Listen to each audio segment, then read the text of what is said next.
Ooh, it's stinky. It's a nice smell though. I'm Hyatt Mamoun. Oh my gosh, my boot is stuck. And I'm a wildlife filmmaker who grew up here in the Deep South. And I'm passionate about sharing the fun and excitement of our natural world. I found a little bird with his tiny little hands. In this final episode, I'm taking y'all with me to my favorite birding spot. This is how you can tell it's related to a heron. It's because it flies like in this shape, like this.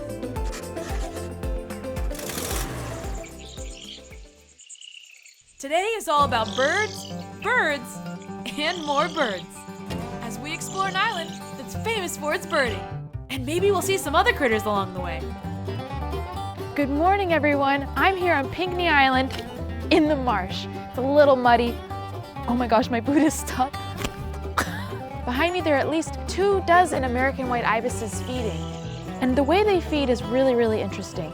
They stick their curved bill in the water and move it around to bump into their prey. And the second they bump into their prey, they attack. They actually don't hunt with their eyes. They hunt with just that feeling.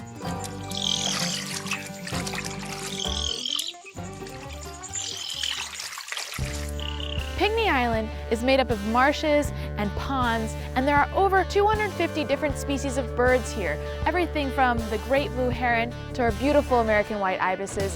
Let's check it out.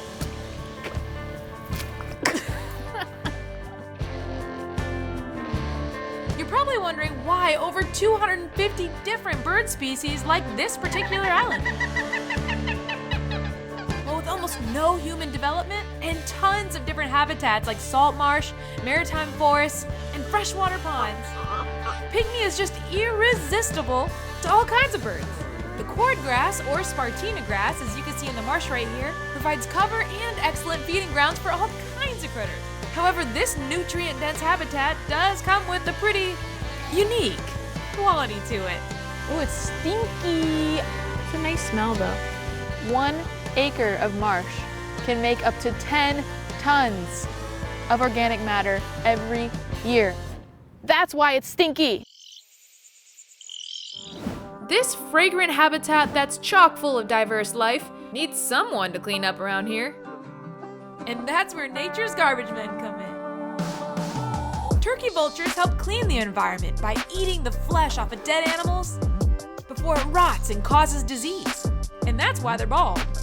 The lack of feathers on their heads make it easier for them to push into the interior of the carcass. That is so gnarly and so cool. It's midday now and the heat is intense. And the animals have hunkered down in the shade. So I figured I'd take this time to move to a different part of the island. And I do not regret it. We're here at a pond on Pinkney Island, and there are a bunch of snowy egrets here sitting on the branches. Snowy egrets are incredibly interesting birds because they actually are herons.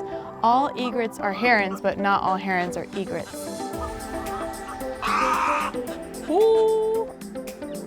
They're currently fighting right here. That's the sound that you hear. These birds are very noisy, which I can relate.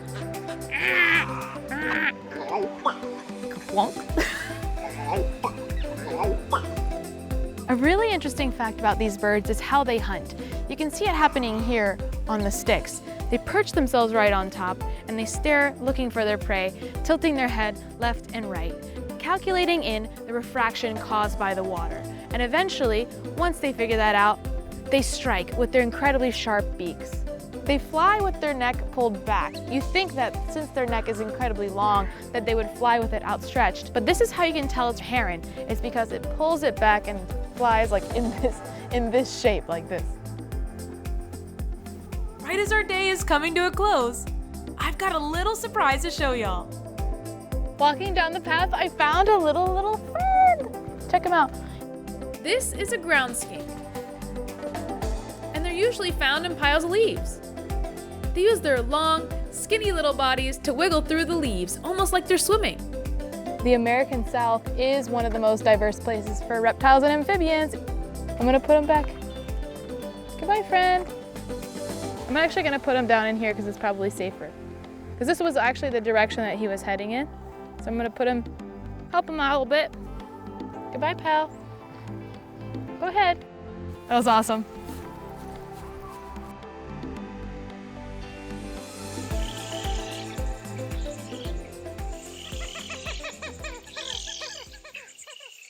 The Lowcountry is full of magic.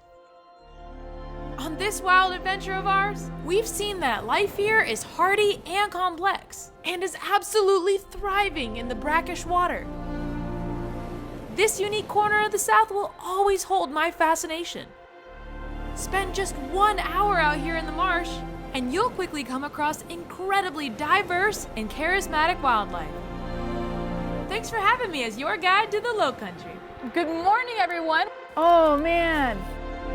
Yes, it's wonderful out here. Look at it. It's huge. Gross, right? What an incredible find. Well, I gotta say goodbye for now, but I can tell you it will not be for long. We've got so many more adventures to go on in this wild, wild South.